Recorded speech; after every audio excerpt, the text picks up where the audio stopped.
U majstorskim dome u Ramikoh Červenej Ruži nješka pred Poladnjom otrimani keresturski sajam, ktorý vjedno organizovali Združenje remeselníkov i privatnih podnimateljoh i Združenje žena Bajka. Toho roku sme tu pijatý raz. Každý rok bolo druhá fajta za NATO. Toho roku nám téma pravenje sudzinok zo sliny, odnosno keramiky.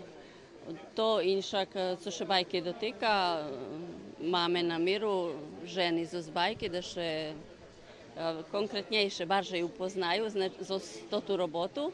Počas sajma tiž u majstorskim dome otrimana promocija dvoch zbornikov Društva za ruski jazik, literaturu i kulturu, studija Rutenika.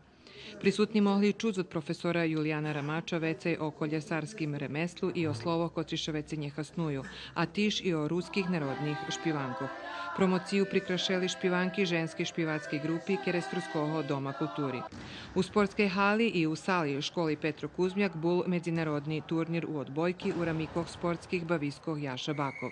Prišlo 6 ekipi i toto co treba naglašiti, že i toto zmaganje u odbojki međunarodnog karaktera, počim tu prišla ekipa z Ukrajini i ekipa z Republike Hrvatske. Ukrajinci u odbojki zavžali perše mesto, Kerestur bul drugi, Verbas treci, Novi Sad štvrti, Đurđev pijati, a Petrovci šesti.